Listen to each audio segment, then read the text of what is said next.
Hi, beautiful people. Welcome to the Fort Salem Library, where we read you your fanfiction.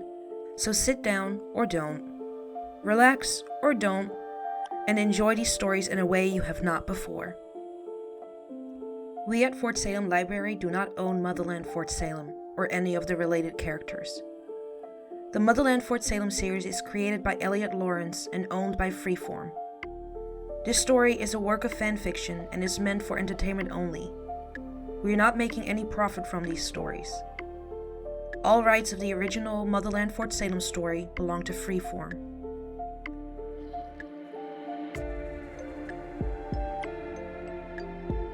We also do not own Operation Swipe Right, or any of its original characters and storylines. We did, however, get permission from the author to read their story. This story was created and written by Daughter to Artemis, and you can find the link in our show notes. This story is being read to you by Dani.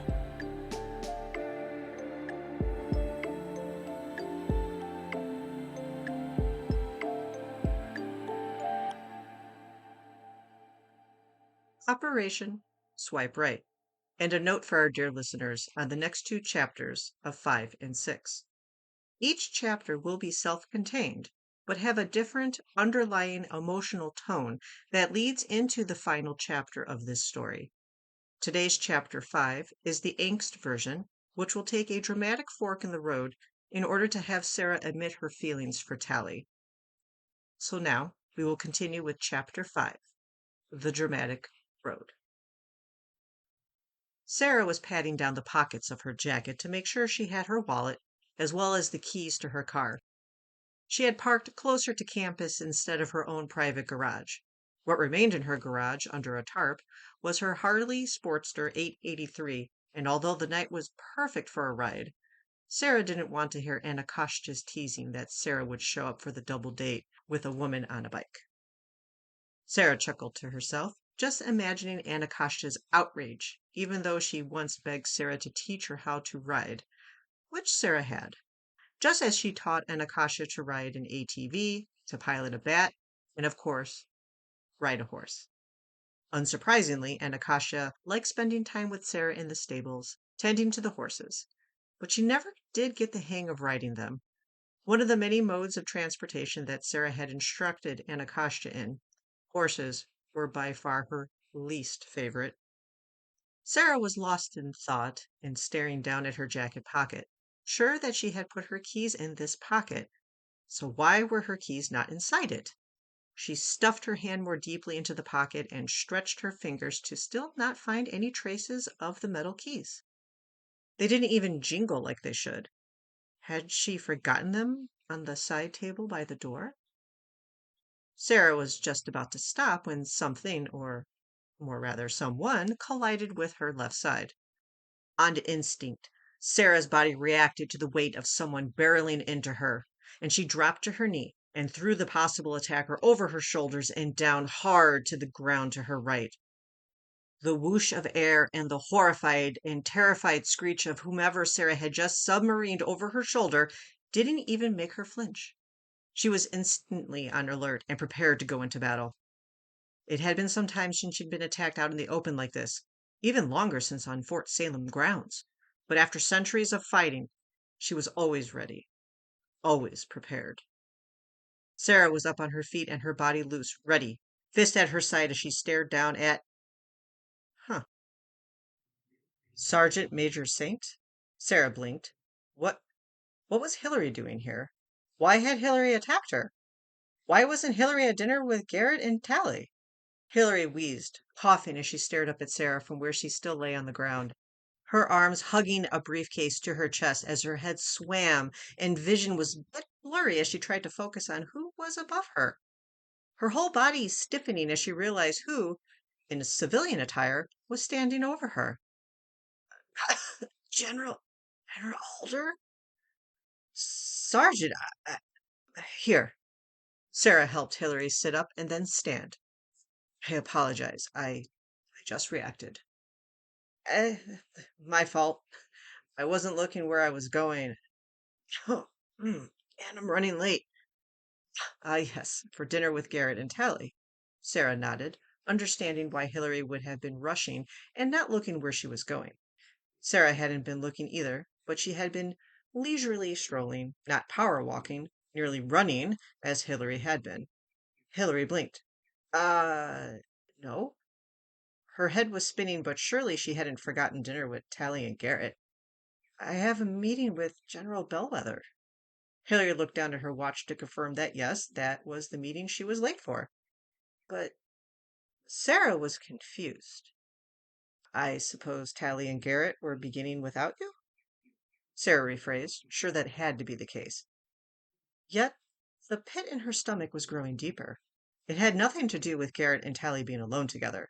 Nothing at all to do with that. There was just something that didn't feel right.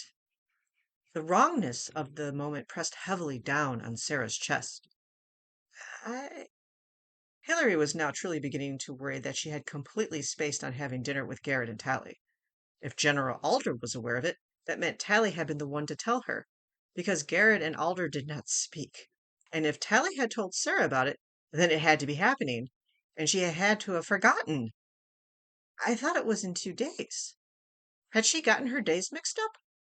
It wouldn't be impossible. She'd been so busy recently, and Garrett might have forgotten to remind her about the dinner tonight. Hold on. Hillary rummaged through her uniform jacket and pulled out a civilian cell phone. It lit up, and she had it dialing Garrett's number in moments. Oh, hey, Hill. Everything all right? Don't you have a meeting with General Bellwether now? Garrett asked, sounding a little out of breath. It set both Hillary and Sarah on edge. Sarah, who was trying to pretend not to be listening or eavesdropping on the conversation, but they both knew she was in fact listening. Do we have dinner with Tally tonight? Hillary asked, her eyes holding Sarah's before she looked away, suddenly very nervous. The general was giving off some very threatening vibes right now, and she hoped, for her husband's sake, that whatever answer he provided didn't mean she would become a widow. Tally? No, that's in 2 days. I told you that. Garrett laughed good naturedly at his wife's inability to remember social engagements. The air around Fort Salem suddenly grew very thick, the entire atmosphere beginning to vibrate with a darkening energy. Are you sure about that? Hillary asked, swallowing thickly as a flash of lightning broke through the night sky behind Sarah. Yes, I'm sure. Lisa and Tobin have been looking forward to it. Garrett's love for their 2 kids poured copiously out from just the utterance of their names. I just got them to calm down after bath time with the promise that they would be seeing their Aunt Polly in 2 days. He laughed. He would bribe their 8-year-old twins with anything he could to get them through bath time faster and calmer than normal. Is that why you're so out of breath? Hillary questioned, wanting the answer for herself as much as for Sarah, even though she felt slightly guilty about it. A crack of thunder rumbled, and the sky lit up with lightning once more. What had once been a cool and clear night was now sticky and charged with swirling, slowly building fury. Garrett didn't even pause. I'm not in shape as I thought. These 2 monkeys are putting me through the ringer. And you're sure dinner with Tally isn't tonight? You're... She's not there, is she? No, it's definitely in 2 days. Garrett stopped what he was doing. What? Hill, is everything all right? That sounded like thunder. It's supposed to be a clear night. Garrett sounded worried. Are you okay? Hillary hummed a positive. Is Tally okay? Is she missing? Is that why you're asking me about her? Garrett began to panic as he raced into the closet to get himself dressed. If Tally was missing, he'd need to be in more than just a white undershirt. Oh, goddess, General Alder must be losing her mind if Tally's missing again. What can I do? Who should I call? Garrett didn't even think to connect the possibility of him and Tally cheating on Hillary, and also Sarah, with each other. It wasn't something he thought about at all anymore. Garrett was happy and in love with his wife, the mother of his 2 rambunctious 8-year-old twins, the lights of his life. But his worry was immediate for Tally, who was still a very close friend of his.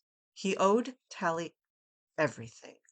If it hadn't been for Tally, Hillary would have died during the war.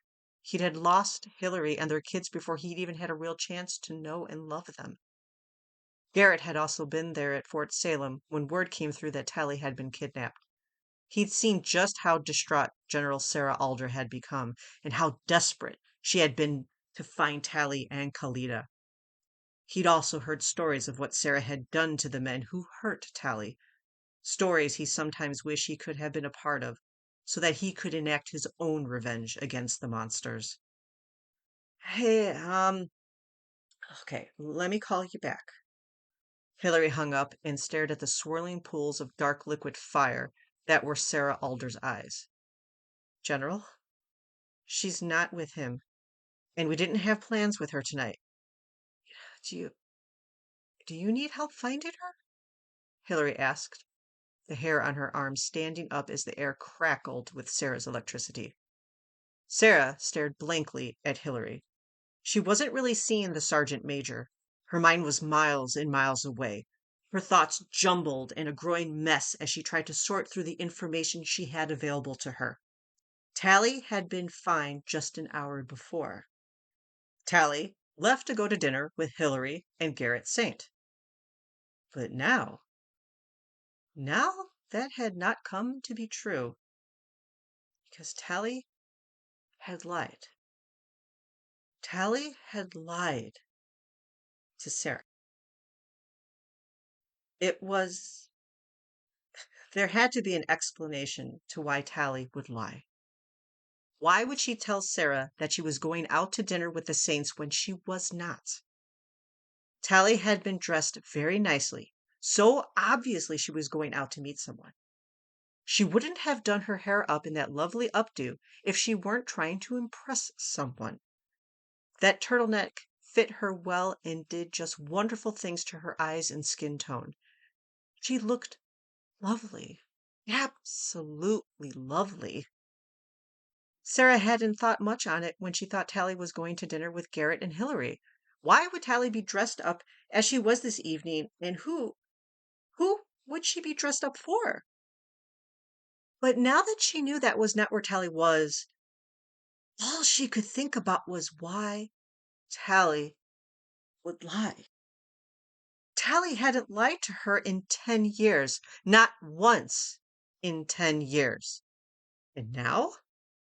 Now here Tally was easily passing off a lie as truth, not even flinching as she spoke of her fake plans and had Sarah believing her like a fool.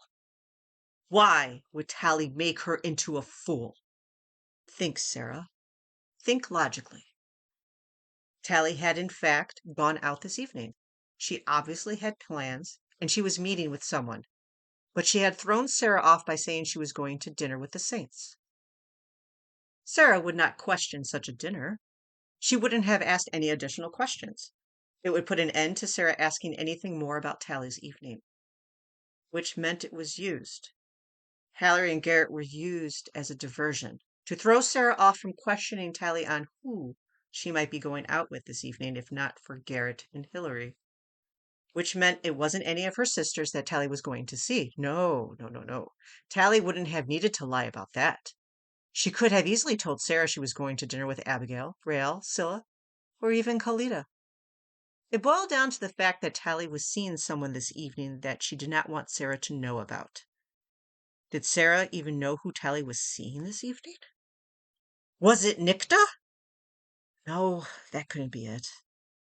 Nikta wasn't due back in town for several days, unless she had come back early and Tally had decided to spend the evening with her because Sarah had canceled their evening together. Sarah hadn't meant to cancel, only postpone. Had Tally been insulted that Sarah would choose to go with dinner with Anacostia and Isadora and this other unknown witch, rather than spend the evening with her? No, no, Tally wouldn't be angry with her. Sarah would have been able to tell if Tally was angry with her for needing to postpone their cooking lesson. Wouldn't she? If Sarah hadn't been the one to say she had alternative plans this evening, would Tally have broken their date to go and see Nikta? Or whomever she was seeing? Sarah and Nikta were not the best of friends, but they were close. As close as they could be with such a history like theirs. They had worked supremely well as a team, the three of them, Tally, Nikta, and Sarah, during the war. But it was no secret that Sarah and Nicta's friendship was held together by Tally alone. Tally had forgotten to mention that Nicta had visited her in Germany for several weeks. Sarah had only learned about it at dinner. Sarah had believed Tally when she said that it had just slipped her mind, as she thought she told Sarah about it. Yeah, but now, knowing that Tally had so easily lied to her this evening, all Sarah could do was wonder, what else had Tally lied to her about? Tally's sister seemed to think Tally was seeing someone in Germany. Perhaps she was. Tally had promised she had only seen her Beltane partner, and as that partner, Sarah had accepted that to mean that Tally had only seen her and no one else. But was that a lie as well? Was Tally seeing someone and she just hadn't been willing to tell Sarah yet? Tell her yet? Oh, goddess, was Tally in love with someone else? As presumptuous as it might be, Sarah did at least assume that Tally loved her, though now, as she stood here in the courtyard of Fort Salem as the sky rolled and rumbled and began pouring forth her heartbreak, when was the last time Tally had said she loved her? Sarah Sarah knew it took far too long to pinpoint it. Tally, who was so effusive in her showering of love and affection with both physical touch and verbal affirmations, had not said she loved Sarah in 4 years. The last time Tally had told Sarah aloud that she loved her was the night of Beltane, their first Beltane together 4 years ago. Since then, there were times that Sarah thought she could hear and could feel Tally saying the words as she stared into Sarah's eyes. But Tally had not said them. She had not said them since that first Beltane. How how had Sarah not realized this? Goddess, how had she not seen this sooner? Tally touched Sarah and looked at Sarah like Tally loved her, but Tally never said it anymore. Hadn't said it since before they'd been intimate with each other. What did that mean? Did that mean that Tally did not love her? Did it mean that she could not love Sarah now? Now that they had been together so intimately? Why would that stop Tally from saying aloud her feelings for Sarah? It shouldn't. Should it? Unless, was this all just, was Tally too afraid to tell Sarah that she did not actually love her? Could not love her because she did not wish to lose Sarah as a friend? Tally was kind, the kindest person Sarah had ever met. Had it just been kindness Tally was given to her by allowing Sarah to be her Beltane partner? Tally Tally was never the one to seek her out, never even spoke of it with her. Not truly. It was always Sarah that sought Tally out. Sarah had crossed the ocean to be with Tally this last year, shown up unannounced. She thought it might be romantic that way, but had she pressured Tally into being with her? Had Tally not wanted to be with her? Or even any of these past years? Tally had always been given her a wide berth at first, and it had always been Sarah that needed to find Tally, chase after the knower to be with her on Beltane, but goddess, did Tally pity her? Pity the Centurion who had fallen so in love with Tally Craven that she could not fathom a life without her? Sarah was Sarah felt lost. She didn't she couldn't it's- what? What did all of this mean? General Alder? Hilary asked, standing where she had been directly in front of Sarah even as the clouds above them released a torrential downpour. Hilary just held her briefcase closer to her chest and used some of her uniform jacket to cover it to protect the documents within, but she made no move to leave. Not yet. General Alder, are you all right? Sarah blinked, her neatly done hair slicked back and beginning to stick to the top of her head as the rain doused anyone caught outside. Her eyes were still a million miles away. I am. I will be fine, Sergeant.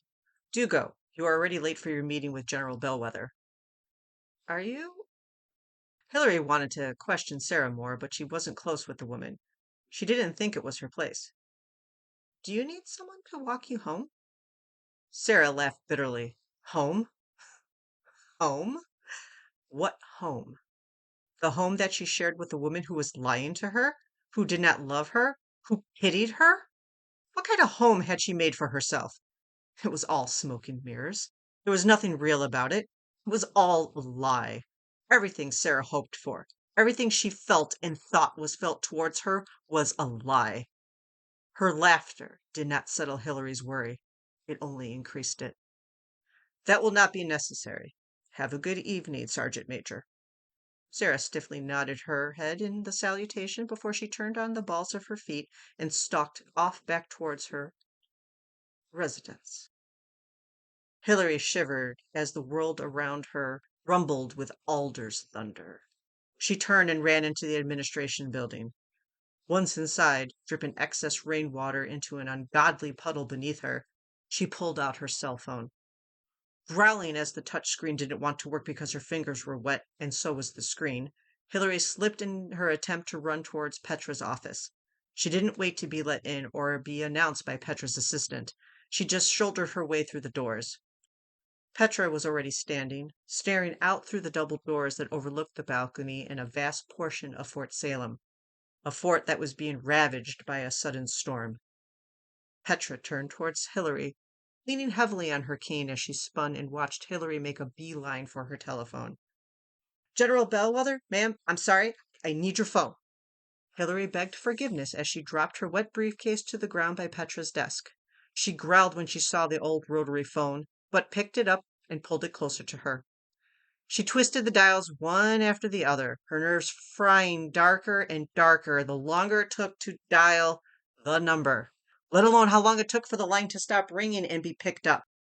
Petra didn't say anything, her curiosity getting the better of her as she made her way closer to her own desk. The thunk of her cane hitting the wood, the only sound Hilary heard over her pounding heart. The line was finally picked up. Thank goddess.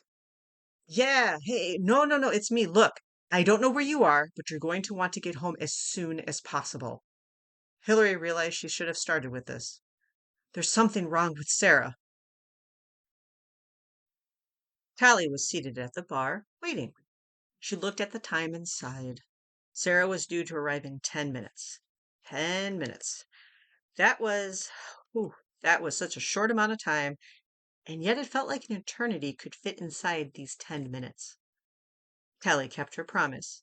She didn't order an alcoholic beverage, though she really felt like it might help calm her nerves. But Anacostia had actually ordered her not to drink, and she was going to follow orders, because there was a chance her sister was right, and the alcohol would only make her even more nervous. Which, as she felt her skin literally tingling all over with a clammy sort of buzz, she didn't think it was possible, but she wasn't about to test that. Tally rolled her shoulders as she sat on her bar stool. She spun a cocktail straw around and around her diet soda, her eyes staring towards the front door of the restaurant.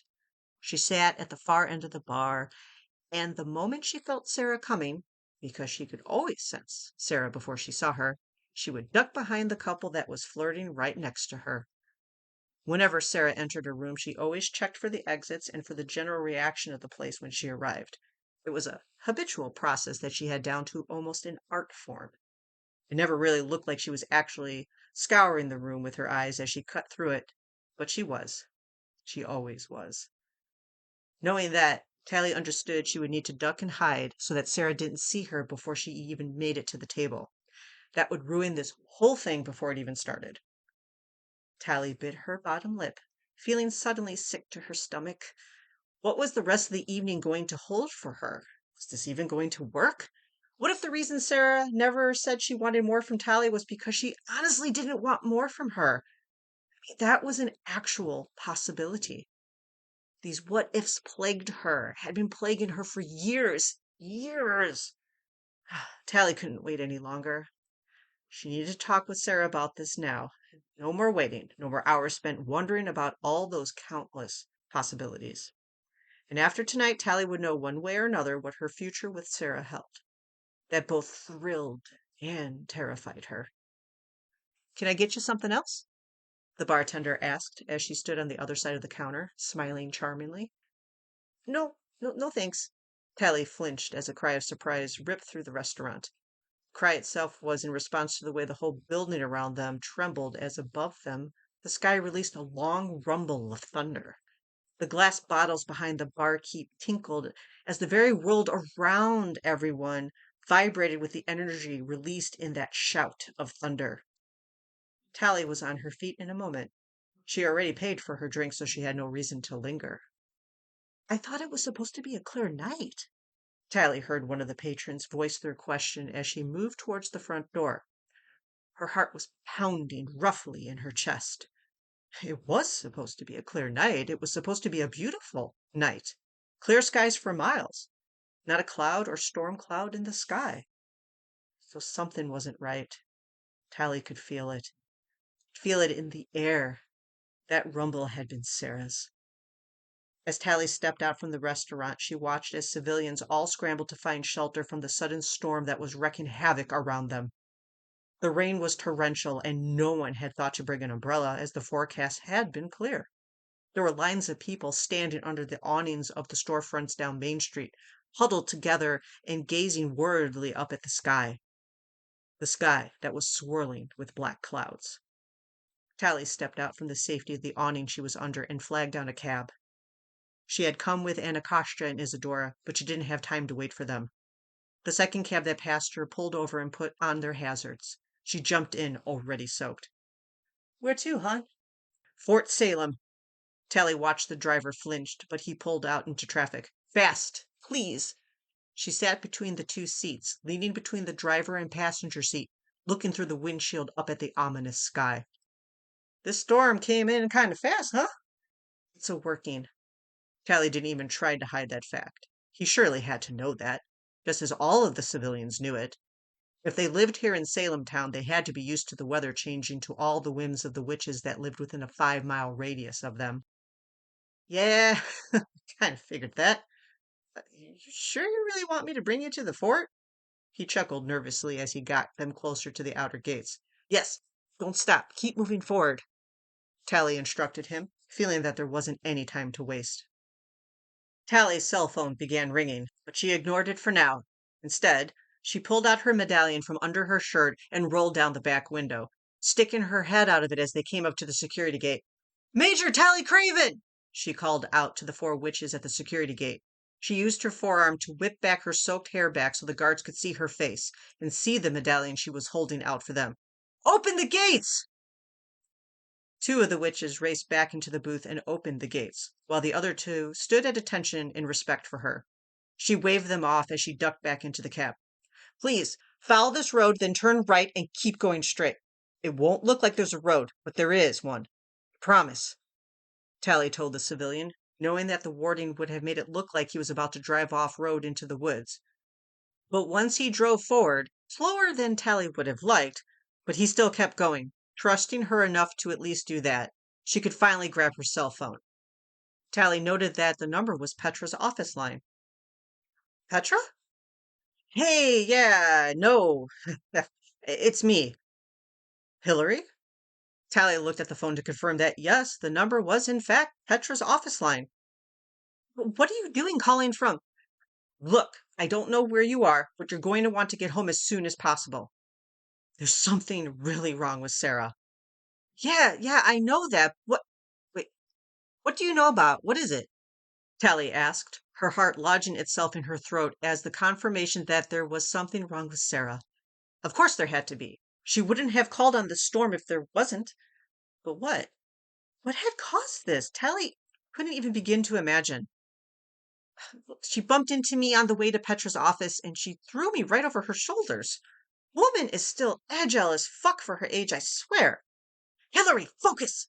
Tally reprimanded, trying to keep herself calm even though to do so now, knowing that something had happened with Sarah and Hillary, made it impossible. Right, sorry. Look, she thought you were going to dinner with me and Garrett, but when Garrett and I confirmed you weren't with us, she kind of just... Craven, she didn't look good. You need to get home and fix this before she destroys all of Fort Salem. Fuck. Of course Sarah would run into Hillary. The person Tally had used as her excuse for going out this evening, of course, of all the witches Sarah could have bumped into, it would be the witch that Tally had lied about seeing for dinner tonight. Fuck! Tally hung up the phone, and as the cab came to a stop at the true end of the road that led to Sarah's home, it meant that she was still about 50 yards from where she needed to be, but it was better than having to run from Salem town and back. Tally fumbled into her pants pocket and found 3 folded $20 bills and threw them into the front of the car. Thank you! She thanked the driver as she threw the door open and slammed it shut behind her, not even taking a moment to look back as she ran up what remained of the pathway to the house she shared with Sarah. The sky above the house held the vortex of Sarah's storm, the fury of it spiraling out from here. Its rotation was picking up speed, so Sarah had to be here. She had to be. And as Tally thought, please, please let her be here. The rain made the path up to the house slippery as the stone didn't hold the water well, but she made it without face planting. Yet she still slipped on the 3rd stair of the porch as she tried to make her way to the front door. She caught herself up on the top step and kept moving, her shoulder banging loudly against the front door. Her hand fumbled in catching the metal and turning it so she might slip inside. Tally finally caught the handle and twisted, opening the door and falling into the foyer of the house. Her breath rang out in her ears in short, rough pants. Her eyes took stock of the situation in front of her in seconds. Sarah! Tally called out into the house, a completely pitch black house. Sarah! Tally closed her eyes and focused, her feet leading her down the hallway, past the stairs in the sitting room, the dining room, and hooking a left that would lead way to the kitchen and instead would bring her into Sarah's private sitting room. She relied on years she had lived in this house to find her way. Sarah's sitting room was dark, but Tally knew Sarah was in there. She could feel her. She could also see the glimmering threads of Sarah's work in the air. The threads were vibrating in obvious agitation and pulsed with something that was growing bigger and bigger. But Tally didn't know what it was. Tally had spent countless nights with Sarah in this sitting room, and it always seemed to be a healthy fire going, no matter what time of day, no matter how hot it was outside. The fire was always going, as if it was work to do so. And yet, as Tally came into the room now, with the room dark, no soft glow from a crackling fire, no lamplight, not even the moonlight through the windows, as the storms outside blackened the sky. The darkness made Tally shiver, and it had nothing to do with her being soaking wet. A crack of lightning flashed outside the window as the house shook with a roar of thunder. The light that flashed through the room confirmed that Sarah was in fact here. She was seated in the corner of the room, in her armchair, staring right at Tally. Sarah! Tally sighed in relief, her voice softer and yet far more out of breath than before. Sarah didn't acknowledge her, didn't speak or move, but Tally could feel the piercing gaze on her skin. Tally moved to the left towards the light. Don't! Sarah's voice cut through the room as it was bathed in a flash of lightning for a moment, and then the room returned to the darkened shadows. Tally's hand froze as her fingers gripped the cord that was attached to a standing lamp. Tally kept her fingers on the cord, but she turned back towards the corner of the room Sarah currently sat in. Sarah? The question of why wasn't she able to turn the lamp on, made Tally's stomach drop down to her feet. Are you hurt? What's wrong? Sarah huffed. The sound of a creak cut the air, as Sarah must have shifted in her seat. But even as Tally squinted, she couldn't actually see Sarah. All she could see through the curtain of darkness was Sarah's magic. It was vibrant in its own way as it emanated from the seated woman, but it didn't allow Tally to see her. Let me just turn this light on. Neither one of them should be left alone in the dark with their own thoughts. It was why Tally always thought the fireplace was lit. In the darkness, they could be lost to the demons of their past, the horrors of what they had lived through, and what they've done, and what have been done to them lived in the darkness. It always had. Light drove it away, no matter how faint. Don't! Sarah hissed, and Tally flinched, her hand itching to just pull down on the cord and turn the lamp on, Let the soft, warm light from it chase away the darkness that was shrouding this room like a heavy blanket. Okay. Tally forced herself to release the metal chinked cord and step away from the lamp. Tally didn't say anything more as she made her way deeper into the room. She made it to stand behind the sitting couch, the one that boxed off the side of the room that Sarah was sitting in. The only time Tally could actually see Sarah was when the lightning flashed outside, which was about every 7 seconds or so, which actually bespoke how agitated Sarah was for there to be such a frequency in lightning strikes. Tally was used to silence. She and Sarah often would sit in this room in silence, both of them staring into the fireplace or at the other as the seconds, minutes, or hours went by. Sarah always sipping at a glass of whiskey while Tally's beverage of choice changed depending on her mood and the season. Sarah always had Tally's favorites available for her, not just in beverage, but everything. Her favorite hand soap, her favorite shampoo, her favorite type of quilt or blanket or throw. She had all of her favorites. Always. It always made her feel cherished. But in this moment, she did not feel cherished. The gaze and feelings within Sarah's eyes, though she could not see it, she could feel it, and it was not with kindness that Sarah was looking at her now. It made staying silent, something that was usually easy as she sat comfortably with Sarah in this room, terribly difficult. Tally shifted nervously, unable to bear the way her skin itched under Sarah's scrutiny. Did, uh, did something happen? Tally asked, desperate to get Sarah to talk to her, to say more than one word. Sarah tilted her head to the side as the lightning flashed out the window. Had something happened? Yes. Her whole world was shattered and stolen from her. Like a thief in the night, brilliant thief, had come in the dark of night and stolen everything Sarah valued, everything she thought precious. Sarah huffed her disappointment, her grip on her glass loose as she twisted her wrist and threw back the last dregs of her whiskey. Swallowing and slamming the glass back to the side, Tally jumped. Sarah didn't care. Sarah twisted and poured herself another glass, the liquid glugging as it poured from the decanter into the glass, nearly overflowing over the rim of her glass. As she turned the bottle back up, some of the golden alcohol spilled and coated the top of the side table. She didn't care. Sarah let the alcohol seep into the wood of the furniture as she picked up her glass. The same precious alcohol sloshing over the edge and coating her damp civilian clothing. She didn't care. She just didn't care. Uh, you're, uh, you're starting to scare me, Sarah. Part of her heart tightened with Tally's nervously breath admission. The larger part of it was rotting and dying, and it didn't care. Sarah closed her eyes, finding the smallest semblance of solace in the burn of the whiskey. She drank half the full glass in one go. She had already lost count of how many glasses she had. Unlike the time before, she did not have the biddies to take on her inebriation, so she was alone now to suffer the consequences of her own actions. No one to help hold the burden with her, no one to rely on, no one to calm her, no one to care. Then you should leave.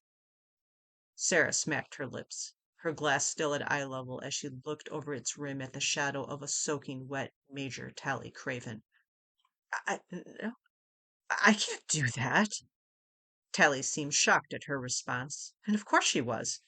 Sarah, who had always bent backwards to give Tally everything she wanted, everything she could possibly think she wanted, that Sarah was suddenly uncaring and dismissive of Tally's wants? It was unthinkable. Surely, because the old Sarah, she had been a fool, a smitten, enamored, lovesick fool for Tally Craven. Oh, why can't you do that, Craven, huh?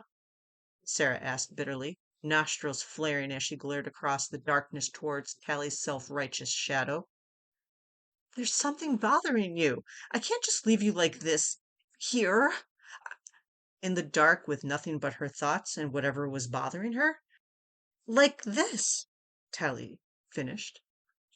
Tally looked around the dark room they were in and flinched as the house trembled and creaked with the rumble from the storm above them. The something currently bothering me, Craven. Sarah enunciated Tally's surname with an edge. Is you.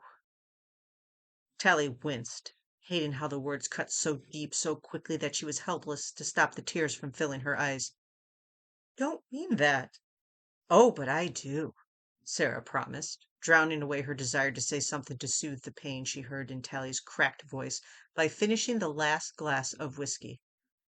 Sarah turned to refill it, frowning when she realized the decanter, which she was sure had been full when she sat down, was practically empty, the weight of it far too light in her hand as she consumed most of its contents. Tally shook her head from side to side.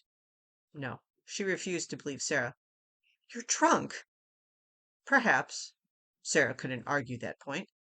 But that does not mean I do not mean what I say. Sarah, please, Tally begged, not even moving a centimeter when the room was lit with 3 quick flashes of lightning. What's wrong? What happened? Sarah ignored her questions. Rather, she asked some of her own. Did you enjoy your evening? Sarah seemed to realize that Tally was standing in front of her. Or no, you're home far too early to have enjoyed your evening. Sarah sipped at her drink. How are Hilary and Garrett? Worried. Which was not a lie. Hilary was worried, and surely Garrett would be as well. Anyone who knew Sarah and saw the strength of this storm should be worried. Sarah's eyes narrowed as she snarled, slamming her drink down on the side table. Liar! It's not. It wasn't a lie. Hilary was worried. She wouldn't have called Tally to get home and help Sarah if she weren't worried. Tally's ringtone rang out, but she reached for it and quickly hit the side buttons to silence the ringing and force the call to go to voicemail. She didn't have time to deal with whoever was calling. She had a lot on her hands here in front of her. So Tally went to slip it back into her pocket, but it began ringing again. She growled as she sent this call to voicemail as well. On the third call, Sarah chuckled. You should probably answer it. Someone seems desperate to get in touch with you. They can wait, Tally promised, having seen that the first call had been from Rael, the second from Abigail, and the third was Rael again. Obviously, they were all worried for Sarah. Who is it? Sarah found herself asking, curious, though she didn't know she could trust Tally to tell her the truth. Rael and Abigail. They're worried too, are they? Sarah's condescending tone just felt wrong. This Sarah, the one in front of her right now, was like the general. From before the war, maybe even from the midst of the war, with a leaning towards a time when they were just general and cadet, and anything Tally asked of the general was denied and she was turned away. Always shut out. Like now. Sarah was shutting her out. Of course they are, Sarah. The storm is. It's been a long time since you've called a storm like this. And the last time Tally had been awake long enough to catch the end of it. But according to everyone else, Sarah's storm had raged for weeks while she was comatose. Sarah wanted to believe Tally, wanted to think that there were people that cared for her and were worried for her. But how could they care? How could their care and love and affection be real when Tally's wasn't? That love and affection with Tally had been the realest thing Sarah had ever experienced in her long life. Now the love and affection and trust and the most important relationship she had in her life was all a lie. How could the love of their chosen family be real when Tally's was not? The Bellwether unit only came to love Sarah, to trust her, because of Tally. Everything Sarah held dear now was tied so securely to Tally Craven that without her, what did she have left? Without Tally, they would all leave her. Rael and Abigail, they would leave her and they would take Gemma, Willa, Cameron, Scylla, Adil, and Kalida with them. The family she had come to love and adore. They would all leave her. All she would have left was Anna, and even her dear Anna might find it hard to remain at her side without the rest of her sisters. The breaking up of their family would leave a tension with Anna that would be awkward for her daughter. and Sarah would not know how to mend it. How could she mend something that had always been broken and only been superficial and taped together with feeble adhesive? Sarah would be alone, just as she was always meant to be. The hope for anything else had been foolhardy. Sarah had gone soft. Goddess, she never should have let herself get so soft and so weak. If she hadn't softened her outer shell, she wouldn't be in such agonizing pain now. She would be fine. She would be alone. She would be fine. She would not have to watch as her family, one by one, left her because she had been silly. A silly old romantic woman who had fantasies of a grand love in life with Tally Craven that was never going to be. Sarah's gaze had fallen to the floor as her mind raced and raced and raced while her demons and vulnerabilities damned her into a self-isolated hell. Tally heard Sarah's gasped whimper, the woman not even aware that she had made the sound, and damn it all, Tally couldn't stay away and just pretend that she hadn't heard it. She raced across the space that remained between them and fell to her knees in front of Sarah's chair, her hand soft and gentle as she touched Sarah's cheek. Sarah. Tally breathed her name so softly that it touched a part of her very soul and made her ache. Don't! Sarah jerked away from Tally's touch, throwing herself bodily into the back of her chair, nearly knocking the wooden seat over. Tally fell back, herself at the force with which Sarah pulled away from her. But Sarah, I'm sorry. Stop! Just stop! Stop calling me by my name! Stop! Sarah snapped as she cradled her head in her own hands. Tally's pained gasp broke something inside Sarah, but even as it broke something open within her, it wasn't something that hadn't already been broken. It was just in more pieces, cracked and split, and like a terrible jigsaw puzzle that came with missing pieces, so there would always be holes.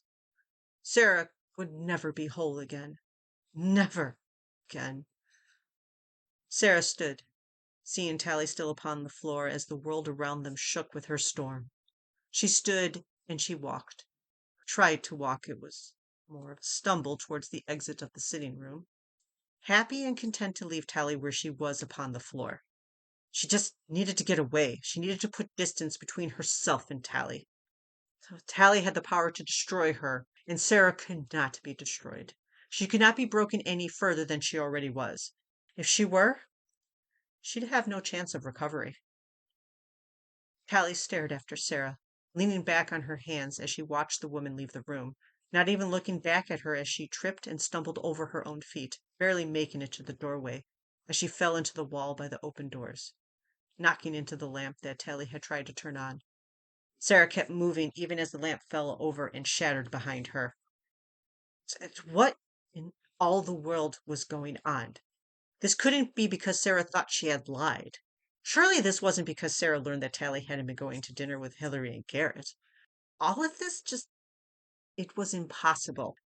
There was so much more to this outburst, this heartbreaking withdrawal from Sarah. It was just too strong and too much for it to be about one singular lie. But if it wasn't about her lie, then what was it about? Tally stood up, her voice catching in her throat as Sarah's name piled up in her throat and refused to be voiced. Fine. Fuck it. General Alder! Tally called out as she got up to her feet and chased after Sarah. She found the woman in the sitting room standing next to the bar cart. No, no more. Sarah had had enough. Tally flipped on the light switch of the room, bathing the room in artificial light, and Sarah froze as she squinted at how much the light made her eyes burn. She had cried herself into a tizzy before Tally had arrived, and the light hurt her stark, red, dry eyes. Tally stalked up behind Sarah and stole away the new decanter the woman had picked up. She tugged it right out of her loose grip and slammed it back down on the bar cart. No more! No! Sarah wasn't listening, didn't care for anything Tally had to say, and was already reaching for the bottle again. Tally pulled the decanter out of Sarah's reaching, grabby hands. No more for you. You've had enough. Sarah fumed. How dare Tally tell her she was done? She wasn't done. I say when I've had enough. Sarah complained as she reached across Tally's waist to try and grab the bottle from her. Normally, yes. Yes, you would. But you can barely stand, Tally accused the taller woman, cursing how long her arms were as Sarah tried to grab the bottle from her. Even as Tally leaned back and grabbed the glass bottle as far away from her as possible, Sarah could easily press up against her and touch it with the tips of her fingers. The closeness, the way that they were pressed suddenly together was lost on both of them, both too focused on their missions. Sarah to get the whiskey from Tally, and Tally to keep the whiskey away from Sarah and get the woman to talk to her. General, you've had enough, Tally insisted as she stepped away from Sarah, the woman following her until she found herself pressed up against the wall. Sarah grinned at her like the cat that caught the canary. Fuck! She was trapped between Sarah and the wall. I don't think I have. Sarah tisked at Tally as her eyes darkened. Sarah slipped into Tally's personal space, a hand falling to Tally's hip as she pressed her own weight against Tally, truly trapping the knower against the wall. Tally's heart raced beneath her chest, her eyes fluttering as Sarah leaned down, teasingly, tantalizingly. The promise of Sarah's lips against her own was all but assured with the look in Sarah's eyes, the press of her body against Tally's, and yet, just as Tally was sure they were going to share a kiss outside of Beltane, Sarah's fingers grabbed the neck of the decanter and pulled it out of Tally's grasp. Triumphant in her endeavor, Sarah winked, chuckling at the mess she left Tally in as she walked back towards the bar cart where she left her glass. Tally released a pained huff, or was it a groan? Maybe a mix of both? Either way, Tally huffed a frustrated breath, blowing her wet hair up out of her eyes as she glared across the room at Sarah, watching as Sarah poured another healthy glass of whiskey. The self-satisfied grin on the old woman's face grated at Tally's nerves. Tally stalked across the short distance between her and Sarah, and she grabbed the full glass before Sarah could pick it up. She tossed half of it back, wincing at the smooth burn of the liqueur as she swallowed it. God, she hated whiskey. Sarah blinked, surprised. Surprised that the glass she had just poured for herself was no longer on the bar cart. Her movements and thoughts were slowed, dulled from the alcohol, but she did catch the tail end of Tally swallowing half the healthy pour she just put in the glass. In her glass. If you wanted one, all you had to do was ask, Craven. Oh, stop it, Tally demanded, finishing the rest of her glass, hissing and wincing as she did, and it almost, almost made Sarah grin at how weak Tally's taste in alcohol still was, even after all this time. Stop calling me Craven like that. Like what? Sarah asked, not making eye contact as she pulled another glass from the bar cart, turned it upright, and began to pour herself a drink. Just as she finished pouring it, Tally's hand swiped it off the cart, but this time she didn't chug it like she was at a frat house party. She just held the glass against her chest and waited until Sarah's eyes met hers.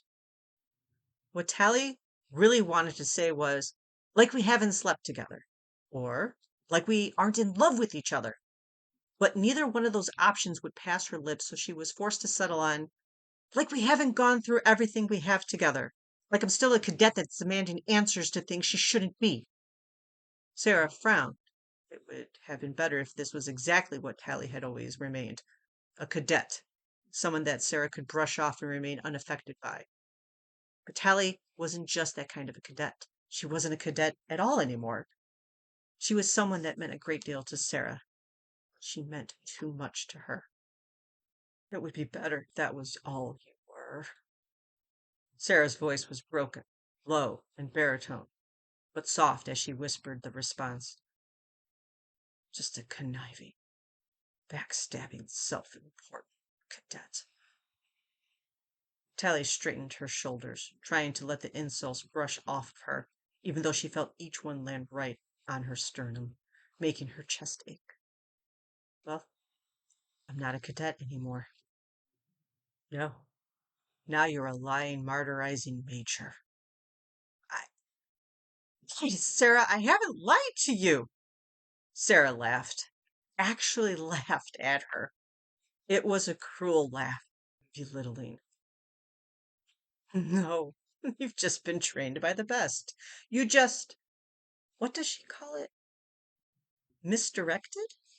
Sarah asked, her eyes once again practically glowing with her unrestrained anger. Nikta. Nikta was the one that called lying misdirections. It was a saying the woman often used as a way to explain how she was able to lie with a straight face. That she could get someone to willingly eat glass out of her hand without the use of mind work or pushing, by somehow convincing them that she wasn't lying, that the glass was actually a bologna sandwich that would be delicious once they took their first bite. What does Nikta have to do with this? Tally was so confused, so very confused. You tell me, Craven. How is your dear Nikta doing? Was she terribly upset that your evening was cut short? Sarah's nerves were frayed. The lightning flared outside the window, and the world growled with her building fury. Nikta was probably having a good laugh at how Tally had needed to rush away to soothe Sarah's ego. Poor, broken-hearted Sarah Alder. Felled by a knower with endless dimples. Fuck that witch. Tally felt like the world was truly spinning around in circles. She couldn't find purchase even though she knew she was standing in one place. What in the world was Sarah talking about?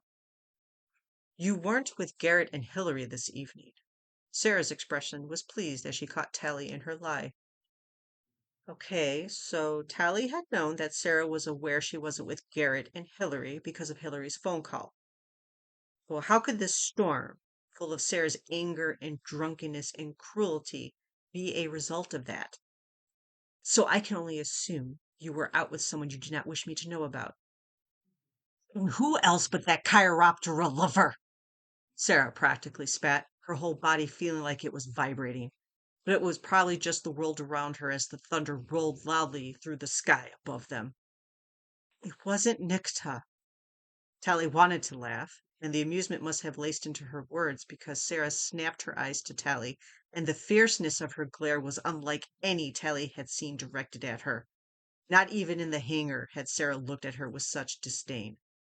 Enough lies. I am tired of them.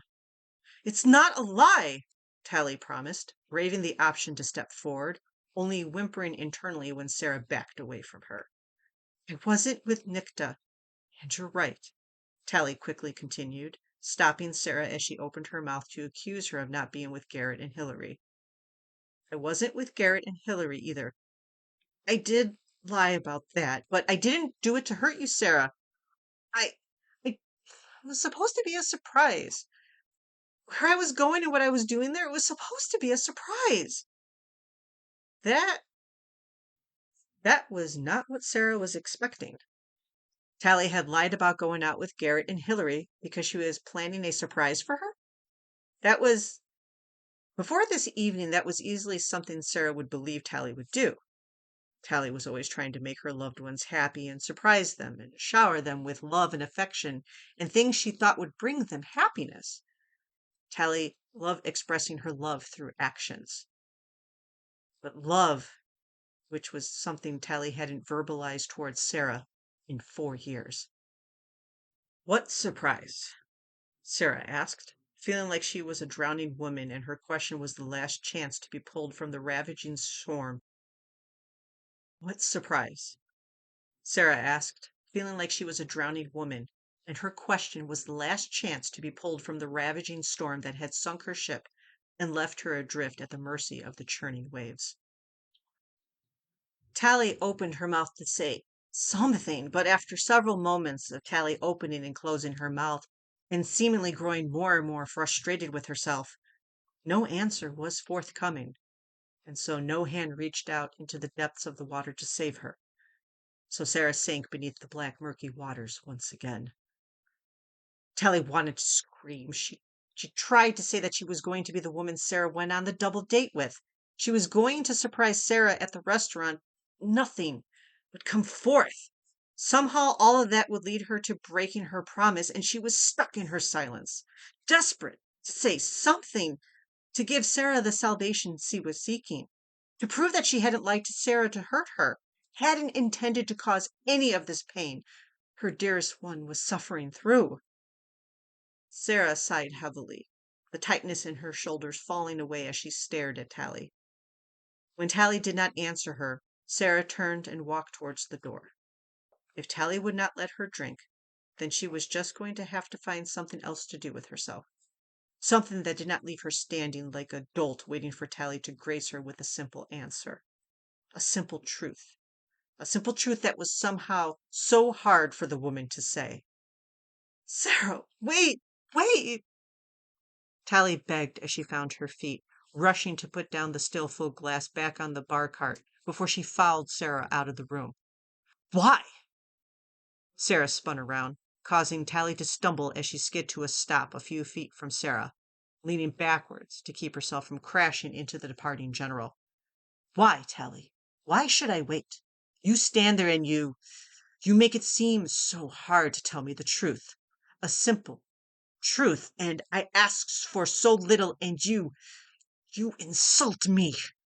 No, no, Sarah, no, I don't mean to insult you. Guys, no, please, please. I want to explain. Then explain, Sarah demanded, voice slightly raised. I, Tally felt tears fill her eyes, her arms beginning to tremble as her hands shook, her whole body feeling suddenly clammy as she tried to force herself to explain, to give Sarah what she was asking. Sarah turned her head away, her own tears burning in her eyes. She refused to let them fall. She focused instead on her anger, the anger that allowed her to build the wall back around herself, to protect herself. I shouldn't have expected anything different. Sarah huffed a bitter laugh. I thought you were. I, that you thought I was worthy of more. Sarah squeezed her eyes closed, and she set her jaw to keep it from trembling. But I was wrong. No, Tally wanted to scream, wail, flail, anything to get Sarah to look at her and see how wrong Sarah was, how Tally thought she was worth everything, that Sarah deserved everything she could ever want. Damn this vow, damn it to hell! She would tell Sarah everything, and she would tell Sarah that she loved her, and that she wanted more, and damn this vow to the deepest depths of Tartarus. Tally! Tally! Goddess, Tally, breathe! Tally was so confused. What was happening? Tally blinked. Why was she on the floor? Why was she on the floor? One arm was wrapped tightly around her waist as the other was extended beneath her, keeping her from face planting into the wooden floor beneath her, the muscles in her arm quaking with the effort of holding her weight up. What? How long has she blacked out for? Breathe, Tally. You need to breathe. Anna. That was Anna. Tally lifted her head. Goddess, it felt so heavy, so very heavy. It was like lifting a 2-ton weight, her neck hardly able to bear it as she tilted her head enough to see that, yes, it was Anna kneeling beside her. Sarah was there too. Tally could see her legs, but she couldn't get her head to peer up any farther than Anna's shoulders and Sarah's waist. When had Anna gotten here? Is she all right? Anna, is she all right? Sarah sounded concerned, which was good, wasn't it? At least she didn't sound like she felt nothing at all towards her. Concern was better than the anger and dismissive brush off Sarah had been giving her. I don't, Mother. What happened? Anna was a bit panicked. Tally was pale and still soaking wet. She was cold, very cold, too cold to the touch. She just collapsed. Sarah looked between Anna and Tally, her feet shifting her weight back and forth as she stared at the falling knower. Were she not too drunk, her reflexes would have allowed her to catch Tally, but she was not sober, and she was beginning to regret that. What was wrong with Tally, and why had she just collapsed? Sarah had watched her color completely drain from her face as her body began trembling like she was being electrocuted. For a split moment, Sarah had been afraid that she might have actually sent a bolt of lightning at the knower, but no, that hadn't been right. It hadn't been her. She hadn't caused Tally's sudden convulsion, nor her collapse. Seeing Tally fall, hearing her groan in pain had been like a bucket of ice cold water that had been tossed over Sarah, shocking her system into compliance, practically sobering her immediately. Though she still felt a bit hazy around the edges, she was far more herself now, her pulse racing in worry for the falling redhead. Come on, Tals, let's get you up, okay? We'll get you to the couch, get you some clean, dry clothes. That should help you feel better, Anna assured her sister, trying to be the calm one, even though her heart was in her throat. Tally's arms were heavy, all of her limbs were heavy. They felt like they were covered in quick, dry cement. Anna had to lift both of her arms up and wrap them around her neck as she grabbed hold of Tally's waist and pulled her up, bearing all of Tally's weight upon herself. Tally's head fell to Anna's shoulders, her vision swimming and her stomach flipping. Tried say, tried to say, Tally whispered against Anna's shoulder as her sister tried to help her stand up, all the while feeling like she was going to be sick and lose consciousness all at the same time. It was a disorientating feeling. Anna, what is going on? Sarah demanded an answer. Goddess be damned, she needed an answer. Any answer at this point would suffice. Her heart was somewhere lodged in her throat, stuck there, even though she was sure her body was trying to expel it completely. Was Tally sick? Isadora and Anna had arrived moments before Tally's collapse. They had heard the tail end of Sarah telling Tally that she had thought Tally would be different than all of those that had come before, that had only been close to her, pretending to care just to get something from her. Her mother, Anna knew, had been burned a great deal in her long life. But hearing Sarah accuse Tally Craven, the woman who was so madly in love with her that she worked herself into a promise that wouldn't push Sarah for more than Sarah herself wanted, was just too much. It had hurt Anna, and she wasn't the one in love with her mother, which was why she wasn't surprised that Sarah's words had prompted Tally to try and break the vow, which resulted, as it did the last time, her passing out right in front of them. Isa, can you help me? Anna asked Isadora as she struggled to bear Tally's weight. Sarah couldn't bear to watch Anna and Isadora struggle to help Tally to her feet. Sarah waved Isadora off as she stepped right up to Anna and Tally, her daughter struggling to keep Tally balanced against her side as Tally's legs fell out from under her. Sarah stepped up to the left of the two women quickly. She braced one of her arms across Tally's shoulders as she swooped low for a moment, and she took up the weight of Tally's legs across her other arm, cradling the knower against her chest within seconds. Okay, that works. Anna mumbled as she followed her mother into the family room where Sarah went to deposit Tally on the couch. But Tally's arms, which had wrapped around Sarah's neck, tightened their hold. Sarah, Tally whispered, closing her eyes as she rested her cheek against Sarah's shoulder, a part of her settling and feeling at ease for the first time since she heard that first clap of thunder from Sarah's storm. Don't leave, Tally begged, hiding her face against Sarah's neck. Please, please don't leave, Tally begged, feeling more vulnerable than she had in ages. She knew if she tried, she wouldn't be able to stop Sarah from leaving. She felt so weak, her body sapped. Sarah swallowed thickly. Now that Isadora and Anacostia were here, they could look after Tally. She could just go and get her some new clothes, and then she could just put aside her own insecurity and vulnerabilities, and she could be here for Tally. For now. But in the morning, they would continue this discussion when Tally was well. Anna and Isadora will look after you. I will just be right. No, please, Tally begged, trying to get her fingers to grip tighter into Sarah's damp shirt. But they were useless, barely even listening to her as they hardly twitched. Please.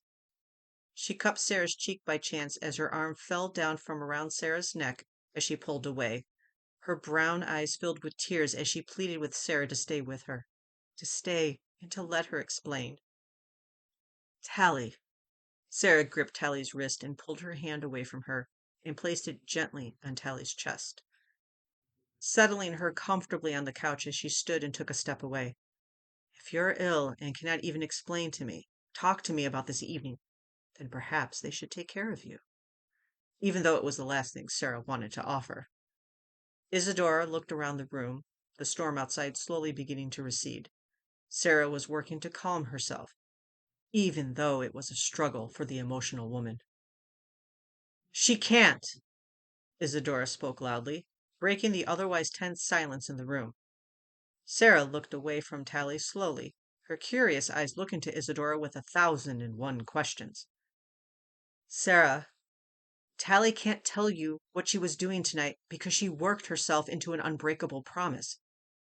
Sarah blinked. What? Tally had created a new canon working that was being used all over the world by officers in which armies. Tally's seed made it impossible for a person to break a promise, a covenant, personal or professional. Was brilliant. It was similar to the working that had gone into the Accords. It was what Tally had studied to help her find a way to maximize the potential use of that working. In many cases, it helped intelligence officers keep secrets, and had it been canon while Tally was a cadet, well, there would have been many things that were different had it been usable canon work back then. Even today, it wasn't taught to everyone. Only select witches, knowers usually high ranking and in the intelligence fields of their countries, were taught how to use this working. Sarah herself knew the work, but had never used it. If Tally had worked herself into a promise, an unbreakable one, what exactly had she promised that would keep her silent to Sarah's inquiries this evening? Isadora swallowed nervously. The sudden intensity of Sarah's eyes put her on edge. The soft touch of Anakosht's hand against hers helped settle her, strengthen her. But there was nothing like staring into General Sarah Alder's eyes when she knew you held information she wanted and needed. It had always been unnerving in a professional setting, but now, in a personal one, it was somehow even worse. Your first Beltane. Isadora took a deep breath, her eyes flickering from Sarah to Tally, who was slowly trying to sit up and peer over the top of the couch at her. Your first Beltane together, Tally promised you that she wouldn't ever ask for you more than you were willing to give. Never take from you or pressure you into wanting something more. With her. Isadora cringed. She was not explaining this well. Goddess help her. Tally meant it so much she pushed it into herself, a working that has kept her physically incapable of telling you that she wants more from her relationship with you. Because you need to be the one to ask for more. She can't be the one to ask for what she wants, as the working prevents her from doing so. Sarah, she was so adamant not to take more from you than what you were willing to give her that she trapped herself in silence. Sarah wanted to shake her head no, because that was impossible, she said. It's not. It's possible. Fuck! Anna felt her own skin grow incredibly cold as her blood rushed away, leaving her feeling faint. Anna?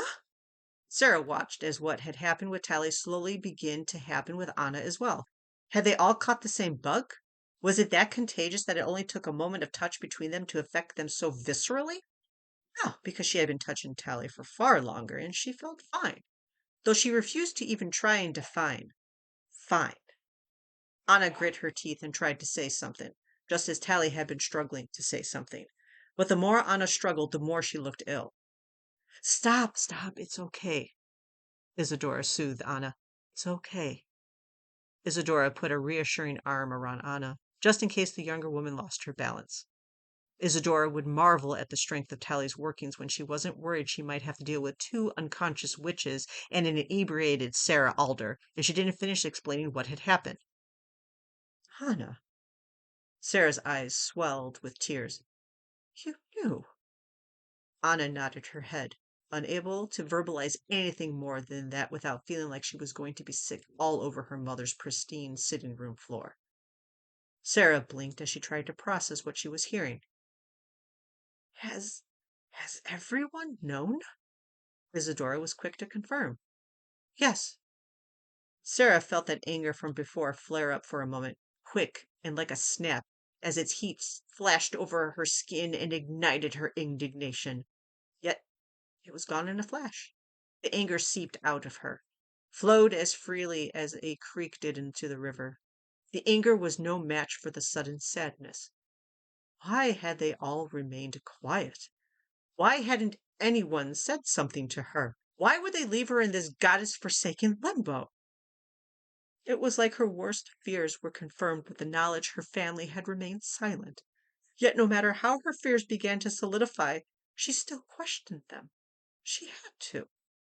After everything, after all she had gone through with Tally, with Rael, with Scylla, Abigail, Adil, Kalida, and Anna, Sarah had to question the fears. She had to give them the benefit of the doubt.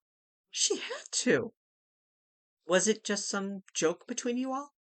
Did you get a good laugh at how Sarah Alder was felled by big brown eyes and a kind smile? Her family deserved the benefit of the doubt, even if it pained her to give it to them, when it appeared none of them had given her the same. Isadora wasn't quite sure how she could answer this question, sure that she had to have misheard Sarah. No, no, Sarah, never. Isadora looked from Anna and Tally, wishing that they had chosen someone else to be their messenger, someone that was more eloquent than her. Anna and the Bellwether unit. Tally worked them into an unbreakable vow as well. They cannot talk with you about your feelings for Tally or Tally's feelings for you. Sarah stared, flabbergasted. This was impossible, wasn't it? How had Tally been able to trap all of them into the same vow? Why would they have been willing to make that promise to Tally? Sarah knew that Tally had created a new form of unbreakable vows. It was something of the canon work Tally had been teaching on her travels, but to do it to herself. How had she done it to herself and not known? Or that wasn't what Isadora was saying. Isadora was saying that Tally knew she had been worked into this promise, but she couldn't escape it. Sarah looked away from Isadora, staring intently at Tally, who sat looking so very hopeful, even if it looked like she hadn't slept in 10 years. The sudden gray pallor of her cheeks and how sunken in her eyes were worried Sarah immensely. Eh. Sarah breathed out the question, hardly able to make it past her lips. In fear. Fear, Sarah could understand. Sarah was not a fearful person, or she hadn't been, before the mycelium, before she had come to realize just how fragile her life and legacy truly was. Before the war, before her death and rebirth, Sarah had been strong and sure in the heart of any incoming threat, any raging storm. But since then, she had learned how to dig and cultivate her roots so she wasn't uplifted and blown over by the softest of winds. Sarah had grown soft since her return. She developed and learned new vulnerabilities in herself that she had to protect, but somehow found in her family she didn't need to protect them alone. Fear had been what had kept her quiet for the last 4 years. 4 very long years, where she had hoped Tally would be the one to express how she felt for Sarah, that Tally would reassure Sarah she wasn't pressing her luck, hoping that the beautiful, kind, pathetic, passionate, and stubborn Nora felt something close to what Sarah felt for her. Fear that she or they would scare you off and ruin the relationship you two already had. The working prevented any of them from talking with you about it. If I understand it correctly, it's something that sometimes keep them from talking to Tally about it as well. But Isadora couldn't be 100% sure of that, not without confirmation from Tally and Anna, who were both fighting to push through the physical discomforts of the workings they were under. Sarah didn't look away from Tally's eyes. It was there, like it always was. The longing and desperation in Tally's eyes, it was there, staring right at her, just like the hope Sarah often looked back on Tally with. Staring into Tally's eyes, Sarah asked Isadora one last question. And you? I never made any such promises, and I only learned about this recently. It is why Anakasha and I set up this evening. Tally, Tally was the witch we were going to set you up with on a double date. I was going to explain all of this to you at the table because neither Tally or Anacostia could. Sarah felt as if her chest exploded at the explanation, that the heart, the feeble, dastardly organ that didn't seem to know whether it wanted to live in her chest or her throat, burst. The surprise! Tally had mentioned lying to her because of a surprise. A surprise when Sarah questioned on her own, Tally couldn't say anything. Sarah kneeled down in front of the couch, her hands tentative as they reached out for Tally but stopped just sort of touching the pale Nor. Tally, is this true? Yes, yes, it was all true that Tally wanted to scream these words, uncaring if the sound of her cries could burst eardrums. She wanted to affirm to Sarah that everything Isadora was saying was true, and she wanted to expand upon every layer of it so that Sarah could understand and could know just how deeply she loved her. But she couldn't.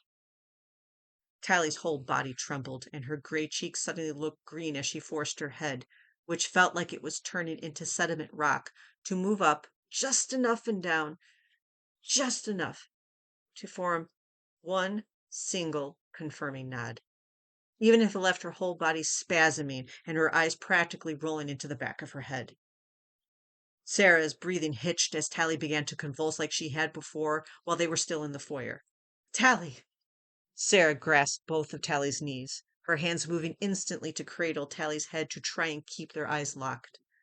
Isadora helped walk Anna over to the love seat across from the couch Tally was upon. She frowned as she watched Tally convulse. The working. It prevents her, or any of them, from breaking the vow without feeling physical side effects. Yes, Sarah knew that in extreme cases of this work, the person could literally go into shock when trying to break the vow. It was why the working was so effective. Normally now there was a keeper of the secret, someone that could break them free of it, and they were planned and in place ahead of time. But this working on Tally and her sisters was impromptu and unwitting. There was no keeper, no one to break it for them. What was the wording? How do I break the working? Sarah asked of Isadora, but she refused to look away from Tally's glazed eyes, afraid that if she did, the woman would completely lose consciousness. Stay with me, Tally, she whispered, begging the younger woman to remain conscious. Isadora wanted nothing more than to provide the answers for Sarah, but she wasn't sure. I'm sorry, Sarah. I don't know exactly. Just getting the information I have from Tally was difficult and near impossible. She was unconscious for almost half an hour in Anna's arms while trying to explain it. Breathe.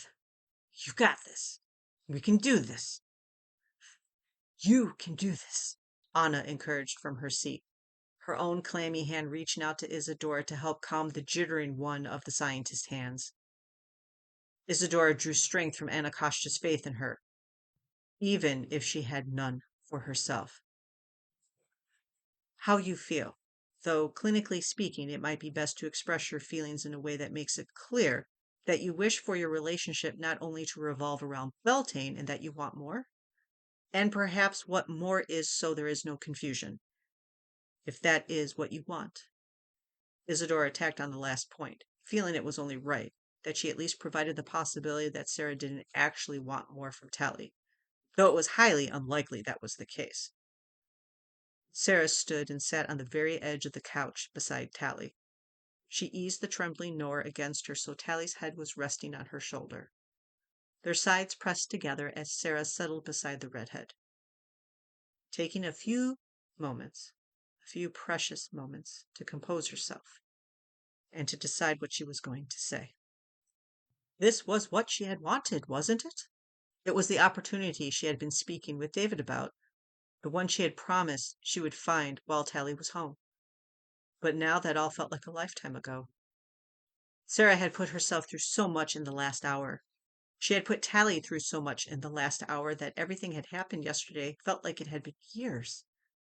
Tally's breath was warm against her neck as she sighed. This, being this close to Tally, was second nature to Sarah now. It was hard sometimes to imagine that they hadn't always been just naturally drawn to each other, this comfortable, but it was something they had worked towards. It wasn't as if they began the relationship this close. This soft comfort they found in each other had been earned.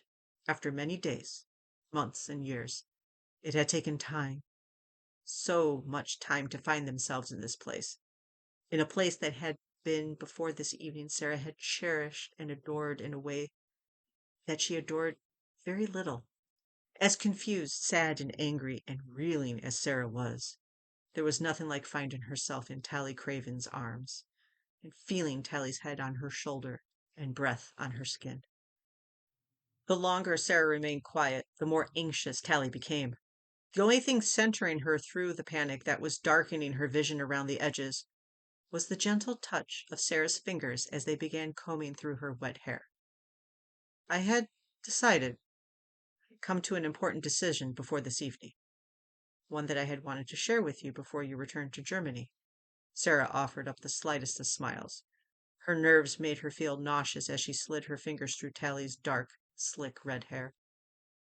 I just had been, I want to say biding my time, but that's not quite right. I was scared. It was hard for Sarah to admit to being scared, even now when she admitted her every secret and vulnerability to Tally over the years. It was still an almost shameful admission for her, for General Sarah Alder to be scared of anything. So much of her life had been lived without fear, or yet perhaps it had been consumed by it that she became numb to it. Yet here she sat, as skittish as a newborn experiencing their first storm, as she tried to confess her love to a paramour. It was exhilarating and yet terrifying. I allowed my fears to keep me silent, as I have for the last 4 years. I was not silenced by a powerful working. I was silenced by myself, by my own cowardice. I would have I would have lived the rest of my life as we were, Tally. Sarah pressed her chin up against the top of Tally's forehead, staring out across the room, out towards the empty foyer. Sarah needed Tally to understand that she would still live a happy life even without Tally as a lover. Behind her, Sarah knew Isadora and Akashta remained, but now was not a time for her to think on their presence during this moment, this intimate, pivotal moment in her life, of hers, Tally's life. So long as it meant that we remained as close as we were and shared what we have together, I would have lived a happy life with you, whether by my side as a friend, a confidant, a staunch supporter, a Beltane lover. It would have I would have even supported any future relationships you might have had if you were to find happiness with someone else. It would have pained me greatly.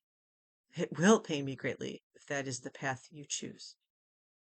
But as I said this evening, I would welcome you here. In this place, I want it to be your home, with children or a spouse. Sarah's voice caught in her throat as she dropped her head, so that her forehead pressed up against Tally's. Puffs of Tally's hitched breathing painted over her lips.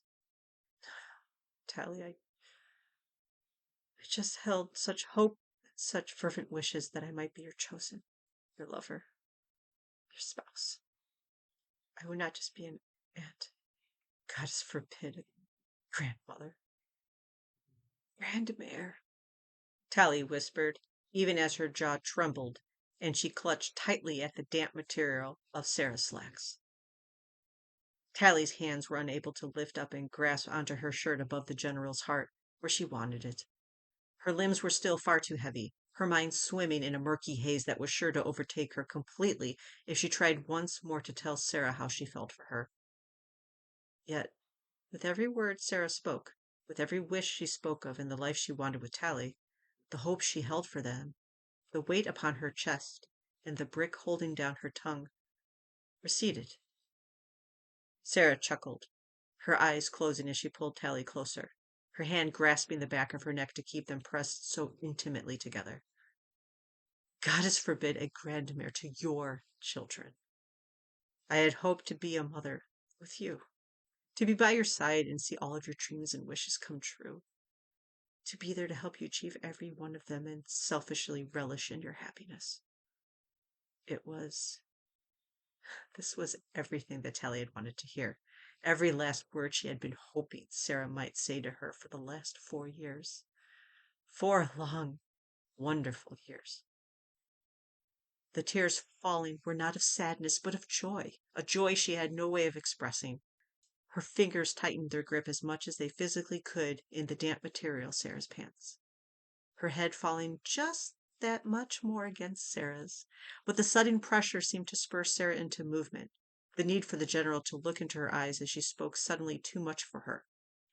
The way Sarah gently cupped the back of her neck as her other hand slid over her cheek, her thumb wiping away Tally's fallen tears, was so sweet and so familiar. It was perfect. So perfect. Sarah helped hold the weight of her head so Tally could look into Sarah's expressive blue eyes that held such a beautiful storm in them. Tally stared at the slight upturn of Sarah's lips, listened and watched the nervous bobble of her throat as she swallowed down her silence and continued speaking. There isn't anything I do not want with you, Tally. Nothing. The reverence and practical fealty in the words had Tally's head spinning in such a beautiful, joyous way. I love you with all that I am, all that I have been, and all that I will be. Tally couldn't help the whimper that escaped as she promised all that she'd ever wanted from Sarah, all she waited for so long and wanted for so long. I love you and I want everything with you. I am so, so very sorry that it has taken me so long to say these things to you. And I am so sorry I have made it us wait so long. Sarah's palms cupped beneath Tally's chin as she tried and failed to keep up with erasing the tears that painted Tally's cheeks. The tears were in stark contrast to the ear-splitting smile that caused Tally's dimples to emerge. The smile, more than the tears, had Sarah's own eyes watering. May I kiss you? Tally broke. The dam that had barely been holding back the torrential outpouring of her emotions broke into a million pieces against the weight of her tears. Please. Tally's heart felt like it was going to combust in her chest. Please. Tally begged, her own hands lifting up from where they'd fallen between them to grab a fistful of Sarah's blouse as Sarah closed the distance between them. And goddess bless a kiss. Kiss outside of Beltane.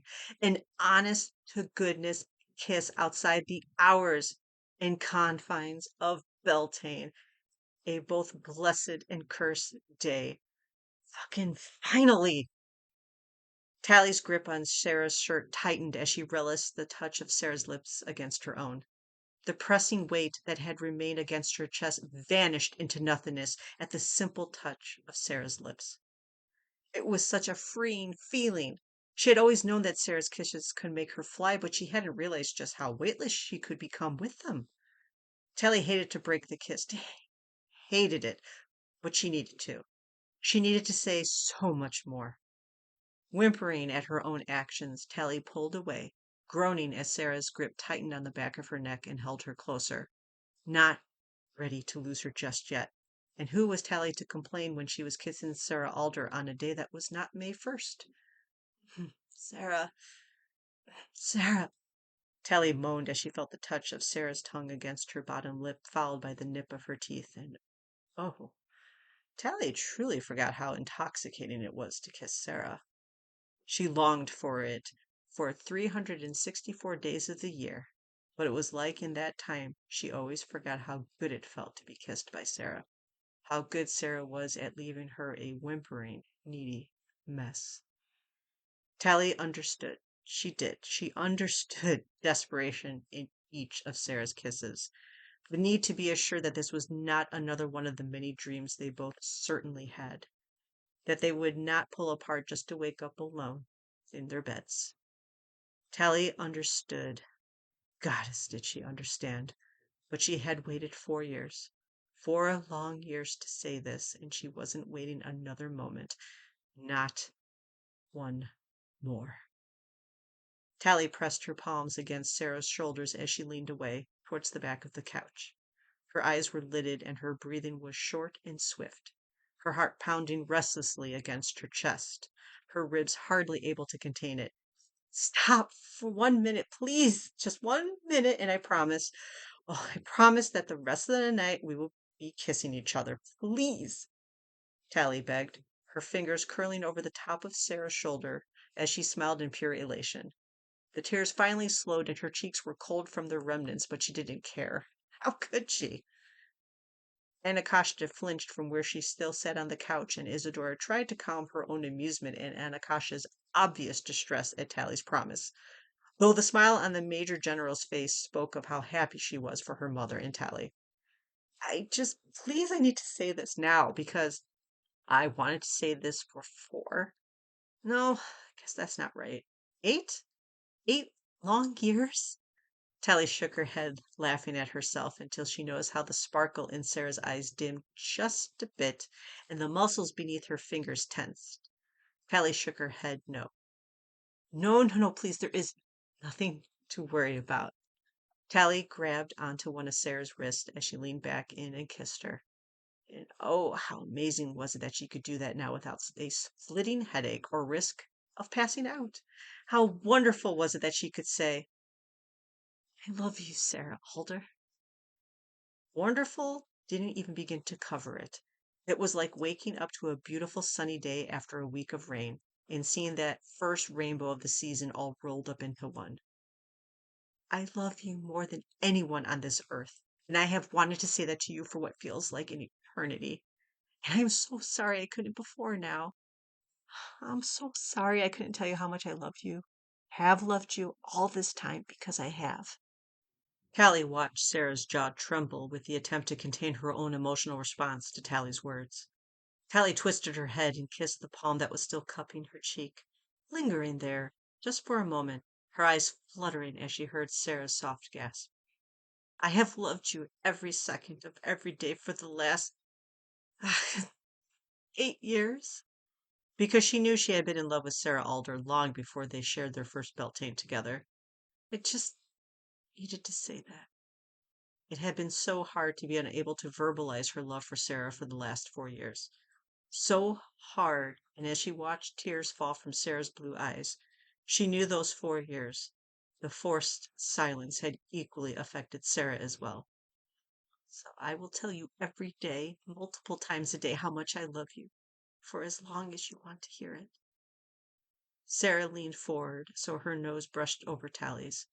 It was odd how she had never felt more grounded and present in a single moment, but also knew if she hummed she could find herself floating up into the ceiling above her. God as fuck, you are both too sweet. Too sickly sweet, just like, yeah, have a good rest of your night. And Akasha shook her head, laughing as she stood up. And Tally, if you ever work me into another promise without a secret breaker, I am going to. And Akasha stopped talking when Sarah twisted her neck around so she could meet Anna's eyes. The questioning eyebrow that asked 1,001 questions about just what Anakashta was about to threaten against the woman Sarah had just confessed to loving, and rather than answer any of them, Anakashta just nodded her head and slowly made her way towards the doorway, Isadora smiling and following after her. Well, I am glad it worked out. I knew it would. Which wasn't the full truth. She had hoped it would work out, but she had been slightly concerned, especially when they'd arrived to hear Sarah and Tally arguing. Tally laughed. Thanks, Isadora. Anna cleared her throat. Thank you, Anna. As always, your plans worked. Damn right they were, Craven. Tried and true, Anakasha insisted with a proud grin. Plans? Sarah asked. Mm-hmm. It was Anna's plan to do the double date and have you arrive to find me as the love-sick pining officer, since I was, well, lovesick and pining for you. How clever. Sarah's voice hinted at the fact that she wasn't as thrilled with this plan as Tally was. Oh, don't get angry with her. She was just trying to help me in the only way she could. Tally clicked her tongue as she brushed her hand over Sarah's forehead, using the tips of her fingers to push fallen slick strands of Sarah's curling hair behind her ear. Sarah turned into Tally's touch, her eyes fluttering in tempo with her heart. I suppose. Tally got lost in the depths of Sarah's eyes and nearly swooned as Sarah brushed her lips over Tally's hand as she withdrew it. She swallowed thickly as she felt the air between them crackle with the same energy that sustained them from one beltane to the next. Tally couldn't look away from Sarah, even as she heard Isadora and Anacostia making their way from the room. Good. She could use some privacy with Sarah. A lot of privacy. They had a lot of time to make up for. Truly, thank you both. I owe you so much. So much that she didn't have the words to express just how much she owed her sister and friend for their help in making this very moment, and all the moments to follow, a reality. Nonsense, Isadora promised, waving off Tally's debt. She didn't want it, nor need it. Sarah grinned as Tally's eyes returned to her. What was that promise again? Sarah asked, eyes sparkling, her head tilted to the side as if she had to honestly think about the promise that Tally had issued when she knew it and was looking forward to it immensely. Oh, yes, you'd kiss me for the rest of the evening if I gave you one moment to confess your love. My unyielding, unbending, and unbroken love, Tally corrected, as Sarah huffed as she rolled her eyes, even as her cheeks flamed with the affection she felt from Tally's words. And Tally laughed. But yes, I promise that, and that is a promise I'll gladly, willingly. Sarah stressed this point, needing one final reassurance. Tally's smile softened, a surprised squeal leaving her as Sarah grabbed her hip and laid her out on the couch as Sarah hovered above her. Oh, her voice deepened. More than willingly kept, Sarah. Good. I'd hope so. Sarah leaned forward to begin helping keep this particular promise when she heard the front door creak as Anna and Isadora opened it. Her eyes widened as she thought of something. Just as Sarah was about to kiss Tally, she leaned back, startling Tally as she blinked, surprised to not be pressing her lips against Sarah's but empty air. Anna! Sarah called out to her daughter, who slowly made her way back to the doorway and looked inside curiously, almost appearing apprehensive of what she might be seeing when she turned the corner. Anna only flinched slightly when she saw her mother's head peering up from over the couch. Tally nowhere to be seen from her vantage point in the doorway. Yes? Do be sure to take my profile down from your civilian phone. Sarah smiled at Anacostia before her eyes fell to the witch lying beneath her. Sarah breathed out the deepest, purest truth of her heart as if it were the simplest of matters ever spoken of, and yet its depth was endless. I have all I need. Tally laughed. Is that so? Tally asked, her eyes sparkling as she stared into the deepest blue eyes she'd ever seen. The sound of Tally's laugh lit a torch inside Sarah's very soul that warmed her whole being. Very so, Sarah swore. Anacostia smiled, truly beyond thrilled, even though she had to snap her head away to keep herself from seeing Tally twist her mother's blouse into her hand and pull her down beneath the ledge of the couch. She didn't need to offer up any promise to her mother. She just pulled out her cell phone as she walked back to the door and Isadora and went to the Witch's Broom app, clicked into settings, and hit delete profile. Well, Isadora looped her arm through Anacostia's arm as they walked down the steps of the altar porch. The night sky had cleared of the ominous clouds, though the air was still heavy with the rain and the remnants of Sarah's work. I suppose Operation Swipe Right was a success. Anacostia tilted her head as she peered at the scientist beside her. You are evil. Anacostia was not just rewarded with the sound of Isadora's laugh this time, she was also rewarded with a kiss. Isadora's eyes practically glowed with promise. Oh, Anna, you have no idea.